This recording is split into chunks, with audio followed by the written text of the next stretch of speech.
Halo teman-teman, balik lagi dengan gue Gege Saragi. Selamat datang di channel YouTube ini. Pada kesempatan kali ini adalah video pertama gue untuk ngobrol bareng kalian. Mungkin di video sebelumnya itu gue penuh dengan tutorial atau tugas kuliah gue lainnya. Tapi di kali ini kita bakal ngobrol lagi, meskipun ini juga sebuah tugas sebuah tugas, tapi topik yang bakal kita bahas saat ini tuh sangat-sangat seru. Karena ini bakal berkaitan dengan kita. Kalau kita pada tidak tahu topik yang bakal kita bahas saat ini, itu akan menjadi bumerang kita di masa depan. Ya, benar banget, kita bakal ngebahas generasi emas 2045. Kenapa generasi emas 2045? Kenapa nggak 2050? Kenapa nggak 2030? Kenapa coba? Karena tahun 2045 Indonesia akan genap berusia 100 tahun. Dan kabar baiknya adalah di tahun 2045 Indonesia akan mendapatkan bonus demografi, di mana Indonesia jumlah penduduk dengan usia produktif itu akan sebesar 70%, dan sisanya adalah penduduk dengan usia tidak produktif, di atas 64 tahun berarti teman-teman. Dan benar banget, kalau semisalnya kita tidak membentuk generasi saat ini menjadi generasi yang lebih baik lagi, maka kedepannya Indonesia akan hancur karena penduduknya sendiri gitu teman-teman. Makanya kita sebagai generasi emas harus sadar dan cepat-cepat pengen merubah dunia ini supaya merubah Indonesia terlebih dahulu, supaya menghilangkan sifat-sifat tidak jujur, menghilangkan sifat-sifat yang mau santai aja. Gue generasi tidur, gue generasi gabut, gue generasi yang tidak mau produktif. Itu kita harus hilangkan teman-teman. Karena ketika kita tidak bisa menjadi generasi yang baik atau bibit bobot yang baik untuk Indonesia ke depannya, ini akan menjadi tempuran atau tamparan keras untuk Indonesia, dan Indonesia tidak bisa bangkit kembali teman-teman. Sedih banget kan negara kita tidak bisa bangkit kembali.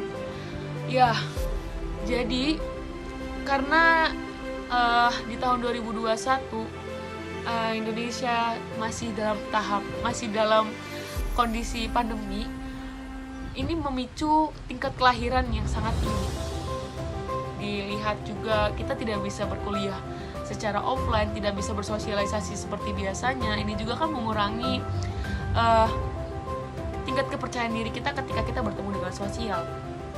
Kita sebagai generasi emas yang sudah sadar di usia SMA, usia kuliah, yang sudah ngerti cara megang gadget, yang sudah paham tentang penggunaan internet yang baik, kita tuh harus bisa mengucapkan kata, kita juga harus bisa berpikir kritis dalam mengambilkan keputusan, dalam melakukan tindakan, memberikan caption, menunjukkan video-video, itu harus dengan positive vibes. Kita harus positive thinking. Jangan sampai omongan dan perkataan kita ini dapat merusak generasi emas lainnya gitu. Harus dimulai dari diri kita sendiri, gitu teman-teman. Karena kalau yang dari website yang gue baca ini, generasi masa depan Indonesia yang ideal itu adalah memiliki kecerdasan yang komprehensif, yakni produktif dan inovatif.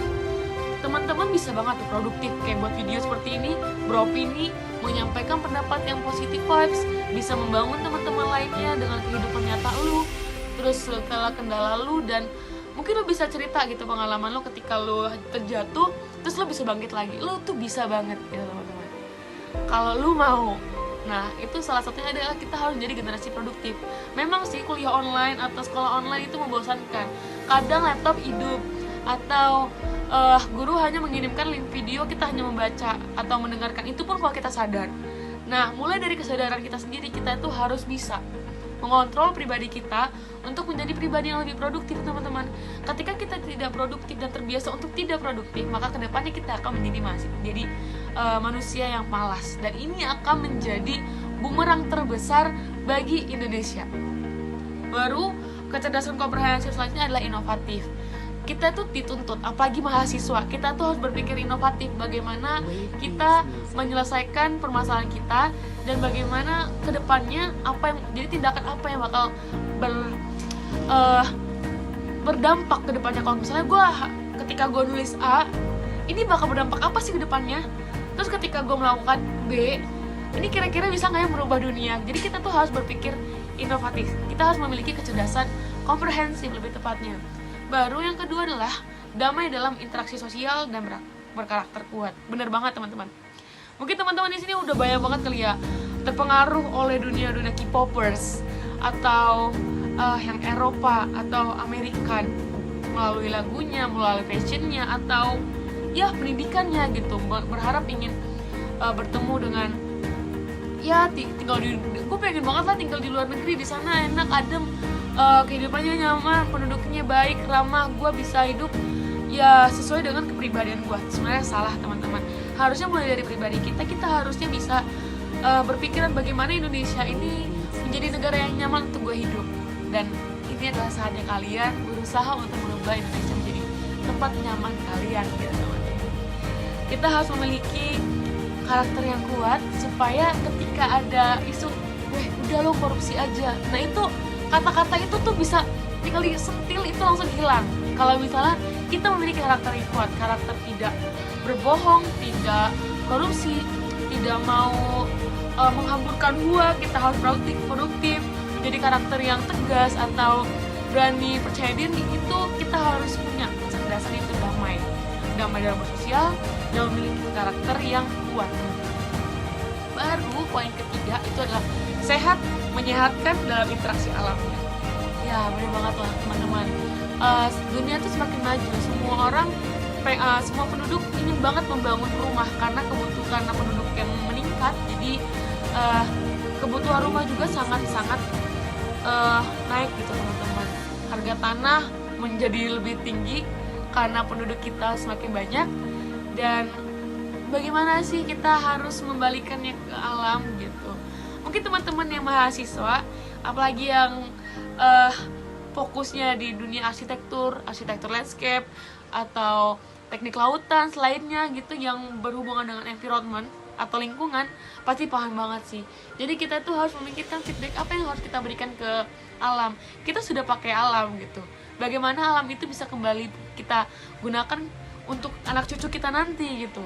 Kita harus menjadi generasi yang seperti itu teman-teman ya. Lalu selanjutnya adalah berperadaban unggul. Jadi lebih ke beretika teman-teman. Kalau misalnya kita berwarga negara Indonesia ini terkenal sebagai negara yang ramah.